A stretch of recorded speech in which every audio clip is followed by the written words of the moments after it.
Sasa uingie kwenye muziki, ili hali ulikuwepo tu, ulikuwa ufanye ni mwamko wa ndani ambao unaweza kaa, kuna siku unaweza kukaa umetulia ukafanya kitu ukaona mbona hichi naweza nikakiwakilisha katika jamii, au kasikiza na muziki wengine ukaona mbona naweza nikabato nao hawa, nikasema basi ngoja nilianzishe, hata kama nitakuwa niko low lakini najua nitapata hata watu ambao wanaweza kanishauri jinsi ya kufanya ili na mimi niweze kunyanyuka nikawa kama wao. Ni kwamba uliona gap kwamba mbona kama wanaofanya hawako serious hivi, ukaona mbona kama kuna kitu hapa naweza nikafanya alafu kikaondoka.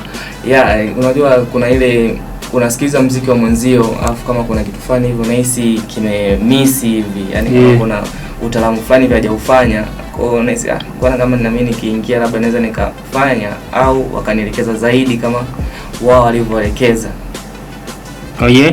Na hujawahi kurekodi wala kufanya muziki kabla ya hizi ngoma? Sijawahi, ila ni ile tu kuimba nyimbo ya mtu, unaweza kaimba sound yako unavyoitoa, nikajua tu mbona hii sound inaweza nikaiwakilisha katika maiki. Kwa ni zile challenges hapa na hapa, kuchukua nyimbo ya jamaa kuiimba huko nikijishuti na simu mwenyewe hivyo tu. So rasmi, na mara kwanza umeleta ngoma hapa, basi fanya kujitambulisha vizuri jina, kisha waombe chochote pia wasikilizaji ambao wanakusikiliza muda huu hapa kabla hujaenda kwenye maswali mengine. Kama nilivyojitambulisha mara kwanza kwamba naitwa Edgar Leonard Moipopo, kiusanii zaidi naitwa Eddie Loon. Nimekuja redioni ili nifanye hii interview kuweza kupata mashabiki wapya, kupata idea mpya, kupata challenge mpya ili waweze kunistimulate, yani ile kunipa motisha ya kufanya, ushauri hapa na pale jinsi ya kufanya muziki, kama nakosea sehemu waweze kunirekebisha wao. Bwana nakubariki. Pia kabla hujaingia kwenye muziki huu hapa, ulikuwa unaionaje Bongo Flava hapa mkoani Songwe na R&B kwa ujumla? Ulikuwa umefanya tafiti ama uliingia tu na utafanyia huko? Kulingana na kazi ninayofanya, kwa hiyo nilikuwa nikipata nyimbo nyingi ambazo nazisikia kutoka kwa wasanii wenzangu kutoka Songwe wakipiga muziki wao sawa, ni muziki mmoja hivi mzuri, wanapata producer wakali, wanafanya vizuri. Nikasema basi hata hawa na mimi wanaweza kanisaidia na mimi nikanyenyuka. Lakini ubora wao unauonaje? Asilimia kubwa wako vizuri, ila ni mambo madogo tu ambayo wanaweza karekebishwa yakawa sawa. Okay, ndio umepata nafasi ya kuwashauri, hebu sema nao. Mimi cha kuwashauri ni kwamba ni kukaza, wasichukulie ule kwamba mtu anapokuja anapoongea kwamba wewe mwanangu unaweza sana, yani wewe wote umeshawakalisha. Hapana, yani unajua katika hilo hapo wanasema binadamu anakosaga pale anaposifiwa sana. Yani akisifiwa sana bidi angalie umakini zaidi, yani kujitafakari yeye kama yeye, kujua je hapa nafanyaje, je hao watu waliponishauri hapa ni penyewe au nimezingua. Ajitathmini yeye kama yeye na angalie focus yake kama yeye, je muziki niliofanya wa leo na wa jana ni unaendana, asiwe mtu yule wa kile kitu ile kubadilisha ladha ya muziki wake. Bwana nakubali sana mwanangu, tunarudi kwako Eddie na tuweze kupiga story. Hii ngoma kwanza katengeneza nani? Hii ngoma ametengeneza Mokfaza. Ametengeneza Mokfaza mwanzo mpaka mwisho, na mistari nimeweza kuiandika mwenyewe mpaka mwisho, na akanisaidia kufanya mixing zote. Bwana nakubali, na hii ni kazi yake. Bwana nakubali mwanangu, Mokfaza inakuaje mzee? Kama utaki kamera. Kama fresh. Mzuka mwanangu. Bwana hongera kwa production kali. Asante. Unamwonaje Eddie? Eddie ni kijana ambaye anajituma, pia ni msikivu. Kitu kikubwa ambacho nimependa ni msikivu, ni mtu anayependa ushauri, sio mtu ambaye anafanya kile tu ambacho anakiamini yeye. Anakuwa na kitu chake anakiamini, lakini pia anaposhauriwa anashaurika, anapoelekezwa anaelekezeka. Nini cha na wasanii wengine? Nini cha utofauti ambacho Eddie anacho naona kabisa hii ni dhahabu? Kitu alichonacho ambacho ni dhahabu ni nidhamu wakati wa kazi. Ndio maana nasema ni mtu ambaye anashaurika, anaelekezeka, anafundishika. So kwa hicho alichonacho ambacho nimekiona tu hicho kinaweza kumfanya kufika mbali. Ni mara yake ya kwanza kufanya muziki rasmi na amedondokea mikononi mwako. Changamoto kubwa ilikuwa ni ipi katika uanzaji wake wa muziki rasmi? Changamoto zinakuwa zipo, ni ile kuelewa, of course kuelewa kwamba pengine labda nitakiwa nikiwa studio nitakiwa niimbe sauti na gani, ndio changamoto kama hizo. Ila lakini nashukuru kwa sababu ni mtu muelewa ambaye anaelekezeka haraka na yuko tayari kusikiliza na kuelekezeka, kufundishika. Kuna sauti ambayo kuna sauti ya studio, ya kuimbia studio, na kuna sauti ya kuimba live. Kwa sasa kwa msanii kama Eddie ambaye anaelekezeka, ni kitu ambacho mimi nampongeza na nasema hicho kitamfanya afike mbali, na huu mwanzo wake mzuri ataendelea kusogea mbele, mimi nadhani. Bwana msikilizaji, kwa heshima kubwa umeweza kumsikiliza pia Mokfaza. Umekuwa pia ukipiga hatua nyingi sana, mara Bongo, mara Mbeya, mara wapi. Sababu ni nini mzee wangu? Unatafuta nini kote huko? Unajua maisha ni kujifunza, na kujifunza huwezi ukajifunza sehemu moja. Tunatembea sehemu mbalimbali ili kujifunza. Mimi ni producer, lazima nitembee sehemu mbalimbali, studio mbalimbali, niangalie wenzangu wanafanyeje, kwa nini sisi tuko hivi na wenzangu wako hivi. Ukiangalia Mbeya, mziki wa Mbeya uko juu kuliko, unaona mko juu kuliko mziki labda pengine wa Songwe. Ukiangalia mtu atakwambia mziki wa Iringa uko juu kuliko mziki wa Mbeya. Mziki wa watu wa Dar, mziki uko juu kuliko mziki. Kwa hiyo lazima tutembee ili tuweze kujifunza. Bwana nakubali, lakini pia tukirudi kwa mwanetu ambaye anaitwa Eddie. Bwana, hii kwa nini Dumi mwanangu? Kwa nini sio simi? Kwa nini sio namna gani? Kwa nini sio miti? Kwa nini sio mahindi? Hii nilipenda jinsi chorus yake nilivyokuwa nimeitengeneza, kwa kuwa tu nilikuwa nimekaa sehemu kwa nikaipata yani nilianza kupata kwanza chorus kabla ya mistari mingine. Kwa hiyo katika kuimba kwangu jinsi nilivyokuwa nilitamka vizuri kuliko mistari mingine. Nikasema hii basi kitakuwa ndio kiitikio cha nyimbo yangu ambayo hii nitaenda kuitengeneza. Oje. Nakubali sana. Na mpaka sasa hivi unaonaje mapokezi ya hizi ngoma, ama bado hujaweza kuachia rasmi mitandaoni? Hizi ngoma bado sijaanza kuziachia mitandaoni kwa sababu bado nataka kwenda kuzifanyia challenge katika mitandao ya kijamii mdogo, afu siku nitakapokuwa nimepanga na mipango yangu imekaa sawa nitaweza kuziachia zote. Okay.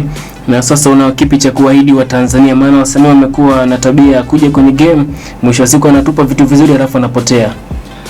Mimi ninachoahidi ni kwamba cha msingi waweze kunipa moyo kwanza wa kufanya kazi, mapokezi yao yawe mazuri, kwa sababu ni kazi kila siku lazima umefanya, na motisha ya upokeaji ikiwa nzuri, basi mtu anapata moyo wa kuendelea kufanya kazi kila siku. Okay. Bwana nakubali msikilize.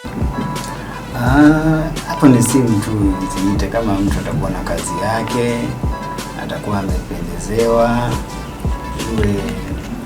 vyote vile, yani kikubwa tu ni simu. Naweza nikamtajia namba ya simu akanitafuta akacheki kwenye simu, kwa hiyo tunafanya hivi. Okay. Bwana nakubali sana. Na sasa tukirudi kwa mwanetu Eddie, mwanangu, ni wewe umebobea sana kwenye ngo gani katika muziki kwa ujumla? Maana unapanda vizuri, lakini pia melodi zako kali, uandishi, peni nayo inakuwa inafanya kazi yake vizuri. Sasa tuambie, na ni ngoma yako ya kwanza lakini watu nimeona wameweza kuikubali sana. Wapi ambako Eddie ni mbaya sana? Kwa hapo siwezi kuzungumzia sana kwa sababu hivyo sometimes unaweza kama nikaba ni kipaji au juhudi ya producer kunielekeza kujua nini chenye mimi ninacho, na mara nyingi namshukuru sana producer wangu kwa kuwa pale ninapokuwa nipo katika yani ninapokuwa katika ile level ya juu ya kuhitaji kufanya ule muziki wa juu zaidi, afu mimi ni wa chini, anajaribu kunirudisha chini kidogo, kwamba bwana, hapo unapotaka kufika sio, ila ukitembea katika njia hii hapo inaweza kuwa sahihi zaidi. Kwa hiyo nikasema basi sio mbaya, nitabidi nifanye hivyo. Na kabla hujaandika ngoma wewe unazingatia vitu gani hasa? Kabla sijaandika ngoma, mara nyingi kwanza natangulia nipate kwanza chorus ambayo najua itakuwa itasikika vizuri, chorus ambayo itakuwa na muunganiko mzuri na verse zangu ambazo nitaenda kuziandika. Cha tatu ni kwamba naangalia mwanzo wa beat inapopiga. Mwanzo wa beat unapopiga ndio naweza nikajua jinsi hapa ya kuandika nini kinafuata. Okay. Bana, nakubali sana msikilizaji, kama una chochote fanya kuendelea kuuliza kupitia nambari za studio 0657929281. Kuna mwanetu anasema kaka pamoja sana,